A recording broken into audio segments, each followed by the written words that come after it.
मुलींची सैनिकी शाळा कासारंबोली मुळशी आपके सामने प्रस्तुत कर रहे हैं हिंदी नाटिका यमदूत आएगा यमदूत आएगा। लेखक श्री भाऊसाहेब मार्तंडे सर। दृश्य एक। घर के बैठक हॉल में सास और बहू बैठे हैं। बहू मोबाइल चला रही है और सास टीवी देख रही है। अचानक घर की घंटी बजती है।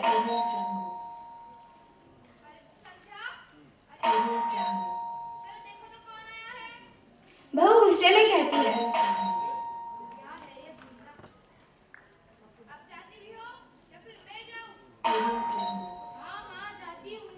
बहू गुस्से में दरवाजा खोलने जाती है। दरवाजे में खड़ी यमदूत उनसे कुछ पूछना चाहते हैं। तभी सास बहू से पूछती है,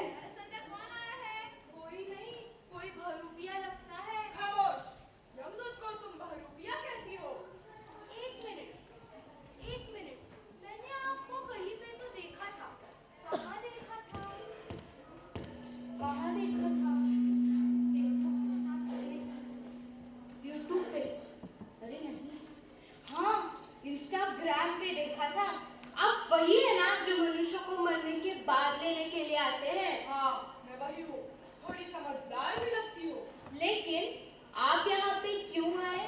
पहले तुम मुझे यह बता, एस पाठक सुरभि निवास का यही पता है ना? सास कुछ सोचते हुए कहती है, हाँ हाँ बिल्कुल यही है, एस पाठक सुरभि निवास। बहू सास का उद्देश्य भांपते हुए कहती है, अरे नहीं नहीं, एस पाठक सुरभि निवास तो आप हैं। यमदूत मुझे नहीं, आपको लेने के लिए आए हैं। तभी मोबाइल की रिंगटोन बजती है।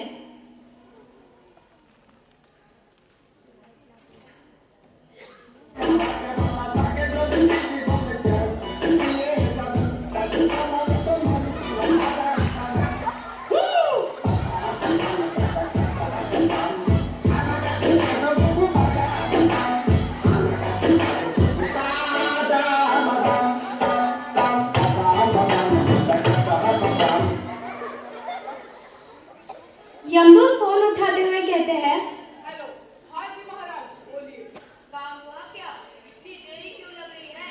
वो क्या बताऊं जी महाराज, यहाँ तो इन मनुष्य ने मुझे काफी उलझा रखा है।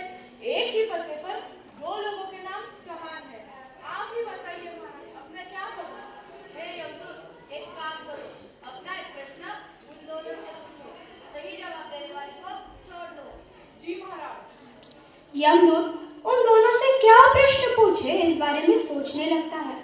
तभी उसे वो प्रश्न याद आ जाता है और वो पूछता है, तो बता, मनुष्य को हम लोग कब लेकर जाते हैं?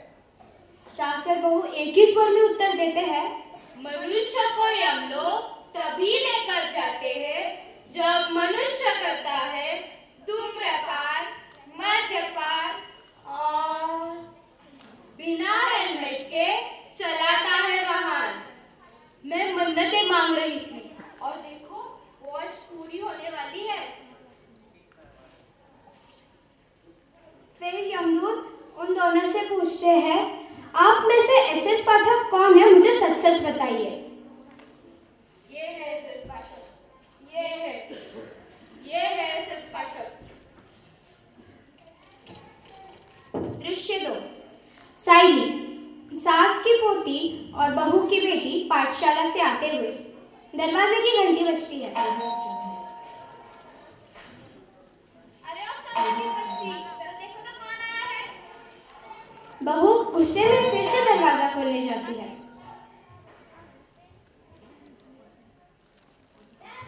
दादी, हाँ? माँ, ये कौन है और यहाँ क्यों आए हैं? साइली को लाते हुए पीछे से दादाजी भी आ जाते हैं और वो भी चौंक जाते हैं और कहते हैं, अरे बहू, यह पुरुष कौन है? यमलोक से साक्षात परमदूत यमदूत आए हैं माँ जी को लेने। क्या? ये नहीं हो सकता। तुम्हें पता भी है तुम क्या कह रही हो? क्या बिगाड़ा है इसने आज तक तुम्हारा? बता। और बड़ी खुशी हो रही है तुम्हें, हाँ? ससुर यमदूत जी के पास जाते हैं और उनसे विनती करते हैं कि यमदूत जी, इस पाठक खानदान से किसी को मत ले जाइए, मेरी विनती है आपसे। यमदूत गुस्सा और चिड़चिड़ा सा होते हुए कहते हैं, खामोश, अब कोई एक शब्द भी नहीं बोलेगा। तभी साइली रोने लगती है और दादी माँ से चुप कराने लगती है।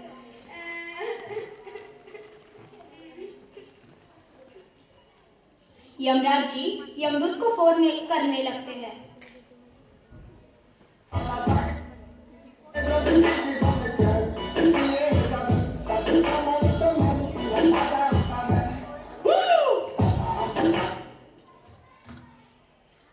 हेलो, कहाँ से फोन लगा है? आपका क्या नाम है? हमसे क्या काम है? रिश्ते में तो हम तुम्हारे बॉस लगते हैं, नाम है यमराज। जी महाराज, बोलिए। काम हुआ क्या? इतनी देर क्यों लग रही है? या मुझे स्वयं वहां से कट होना होगा?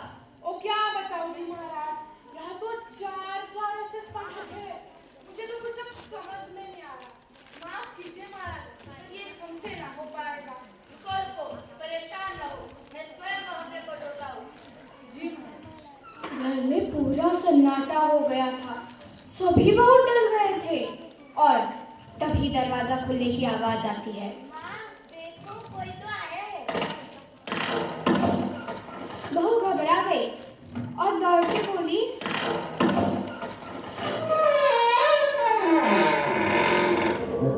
जी देखो कौन आया है।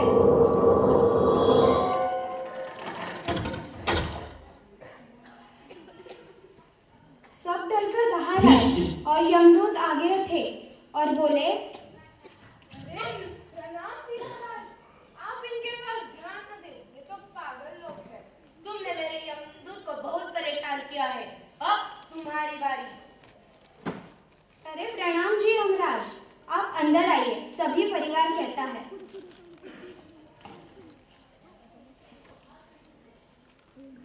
दरवाजे की घंटी बजती है और साइली दौड़ते हुए दरवाजा खोलती है और माँ को बोलती है, पापा आ गए। पापा, आपको पता है हमारे घर आज बड़ी-बड़ी आंखें, लंबे-लंबे बाल, बड़ा अजीब सा आदमी आया है। संध्या, ये किसके बारे में बोल रही है? ये मूर्ख बालक कौन है? साक्षात यमराज, क्षमा कीजिए महाराज, क्षमा कीजिए। काफी होशियार लगते हो, मुझे इतने जल्दी पहचान लिया। चलो, तुम्हारा नाम क्या है? सुधीर सुरेश पाठक। ओ भाई, और एक ऐसा पाठक आ गया। यमराज जी, ये तो बहुत खतरनाक है। तुमने सही कहा था यमदूत, ये तो पूरा का पूरा परिवार ही सता रहा है। वैसे मैंने तुम्हें एक प्रश्न पूछने के लिए कहा था, क्या था? पूछा था ना, वो प्रश्न भी पूछा था, पर इस सास बहू की जोड़ी ने उसका उत्तर साथ दे दिया। मुझे तो लगता है इस सास बहू की जोड़ी को ना किसी खेल में भेज देना चाहिए। मैंने पूछा था, क्या पूछा था? समझते भी हो क्या पूछा था? जी महाराज, मैंने वो प्रश्न पूछा था। वो प्रश्न था, हाँ, मनुष्य को हम लोग कब लेकर जाते हैं? और उसका जवाब? हाँ, मनुष्य को हम लोग तभी लेकर जाते हैं जब मनुष्य करता है धूम्रपान, मद्यपान और बिना हेलमेट के चलाता है वाहन। अच्छा ठीक है, चलो अब मैं तुमसे एक प्रश्न पूछता हूँ, बताओ वाहन चलाने के 4 नियम।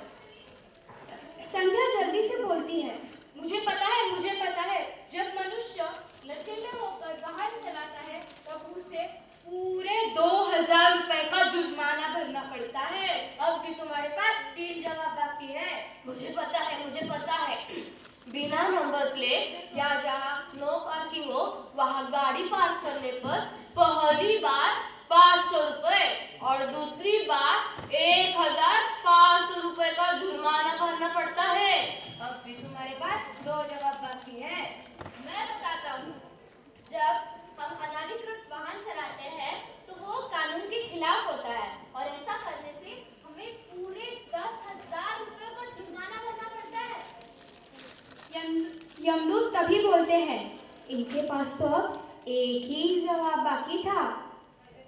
मैं बताती हूँ, बिना गाड़ी परवाना वाहन चलाना कानून के खिलाफ है और उस पर पूरे 5,000 का जुर्माना है। दूध, अब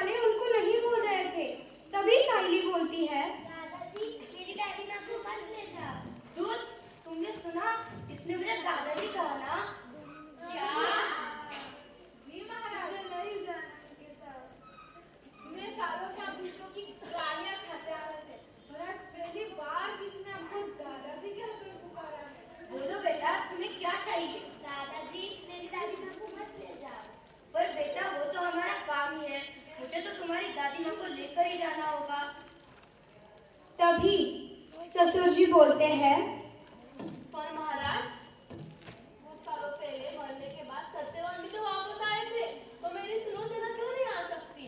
कुछ तो उपाय होगा। हाँ, एक उपाय है। क्या उपाय है दादाजी? मैं तुम्हें कुछ नियम बताऊंगा। उन नियमों का तुम्हें पालन करना होगा, तभी मैं तुम्हारी दादी माँ को छोड़ सकता हूँ। और वो क्या नियम है? नियम पहला, टू व्हीलर चलाते समय हेलमेट पहनना है। दूसरा, बड़ी गाड़ी चलाते समय सीट बेल्ट लगाना है। तीसरा, बिना बीमा के गाड़ी नहीं चलाना। चौथा, नंबर प्लेट सही होनी चाहिए। और हम बताते हैं, मोबाइल गाड़ी चलाते समय मोबाइल का इस्तेमाल नहीं करना।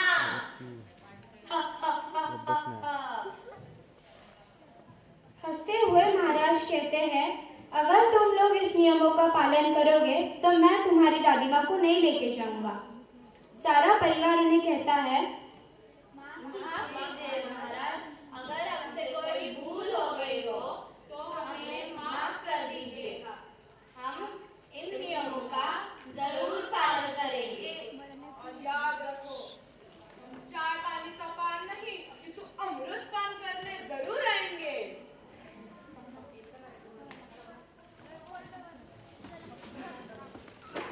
कृपया ध्यान दें, अपने और अपनों की सुरक्षा को ध्यान में रखते हुए 4 पहिए वाले वाहन कृपया अपना कुर्सी की पट्टी अर्थात सीट बेल्ट बांध लें। 2 पहिए वाहनों वाले कृपया अपना हेलमेट पहन के लॉक करें। सभी यात्रियों से निवेदन है, अपने वाहन चलाते समय फोन का उपयोग ना करें। धन्यवाद।